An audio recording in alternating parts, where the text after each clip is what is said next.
You're listening to an Airwave Media Podcast. Hello, and thanks for joining Revolution 250, where we look at events that took place 250 years ago this week. This is from the American Revolution Podcast, just a short bonus episode to remind you about these important anniversaries from the Revolutionary War.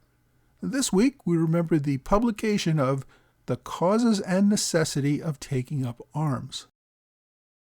As part of its efforts to justify taking up arms against the government, the Continental Congress asked a committee to draw up a declaration on taking up arms. The committee came back with a declaration on June 26, 1775, but the delegates weren't happy with it, so they scrapped that version and tasked John Dickinson of Pennsylvania and newly arrived delegate Thomas Jefferson of Virginia to come up with a better declaration. Dickinson and Jefferson took a couple of weeks to come up with the document that has become known as The Causes and Necessity of Taking Up Arms. The document begins, "If it was possible for men who exercise their reason to believe that the divine author of our existence intended a part of the human race to hold an absolute property in and an unbounded power over others, marked out by his infinite goodness and wisdom, as the objects of a legal domination never rightfully resistible, however severe and oppressive, the inhabitants of these colonies might at least require from the Parliament of Great Britain some evidence that this dreadful authority over them has been granted to that body.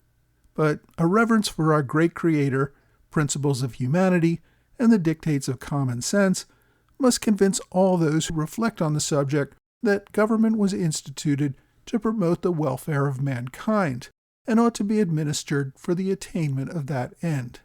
The legislature of Great Britain, however stimulated by an inordinate passion for a power not only unjustifiable, but which they know to be particularly reprobated by the very constitution of that kingdom, and desperate of success in any mode of contest, where regard should be had to truth, law, or right, have at length, deserting those attempted to effect their cruel and impolitic purpose of enslaving these colonies by violence, and have thereby rendered it necessary for us to close with their last appeal from reason to arms. Yet, however blinded that assembly may be by their intemperate rage for unlimited domination, so to slight justice and the opinion of mankind we esteem ourselves bound by obligations of respect to the rest of the world to make known the justice of our cause." The declaration then went on to describe how the colonists had come to America seeking freedom. Through their own labors, they had built their colonies to a point where they greatly contributed to the British Empire. Then the new ministry decided to plunder the colonies, asserting the power to make laws that bind the colonies, quote, "in all cases whatsoever." Over a decade, the colonies had made entreaties, arguments, and eloquence, which had not resolved this dispute. It then noted the outbreak of violence on April 19th at Lexington and Concord, as British regulars made a, quote, "unprovoked assault on the inhabitants." It noted General Gage's demand that civilians surrender their arms, which the people of Boston were forced to do, quote, "in open violation of their honor." It noted that Gage had declared martial law, and that General Carleton in Canada was rumored to have been stirring up Indians to attack them. The declaration continued, "We are reduced to the alternative of choosing an unconditional submission to the tyranny of irritated ministers or resistance by force. The latter is our choice. We have counted the cost of this contest and find nothing so dreadful as voluntary slavery. Honor, justice, and humanity forbid us tamely to surrender that freedom which we have received from our gallant ancestors, and which our innocent posterity have the right to receive from us.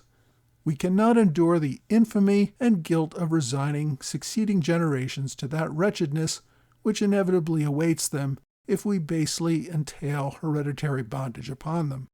Our cause is just, our union is perfect, our internal resources are great, and, if necessary, foreign assistance is undoubtedly attainable. We greatly acknowledge, as signal instances of the divine favor towards us, that his providence would not permit us to be called into this severe controversy until we were grown up to our present strength, had been previously exercised in warlike operation, and possessed of the means of defending ourselves. With hearts fortified with these animating reflections, we most solemnly, before God and the world, declare that, exerting the utmost energy of those powers which our beneficent Creator hath graciously bestowed upon us, the arms as we have been compelled by our enemies to assume, we will, in defiance of every hazard, with unabating firmness and perseverance, employ for the preservation of our liberties, being with our one mind resolved to die free men rather than live as slaves. Lest this declaration should disquiet the minds of our friends and fellow subjects in any part of the empire, we assure them that we mean not to dissolve that union which has so long and so happily subsisted between us, and which we sincerely wish to see restored. Necessity has not yet driven us to that desperate measure, or induced us to excite any other nation to war against them. We have not raised armies with ambitious designs of separating from Great Britain and establishing independent states. We fight not for glory or for conquest. We exhibit to mankind the remarkable spectacle of a people attacked by unprovoked enemies, without any imputation or even suspicion of offense. They boast of their privileges and civilization, and yet proffer no milder conditions than servitude or death. In our own native land, in defense of the freedom that is our birthright, and which we ever enjoyed until the late violation of it, for the protection of our property, acquired solely by the honest industry of our forefathers and ourselves, against violence actually offered, we have taken up arms. We shall lay them down when hostilities shall cease on the part of the aggressors, and all danger of their being renewed shall be removed, and not before. With humble confidence in the mercies of the Supreme and impartial Judge and Ruler of the universe, we most devoutly implore His divine goodness to protect us happily through this great conflict, to dispose our adversaries to reconciliation on reasonable terms, and thereby to relieve the empire from the calamities of civil war.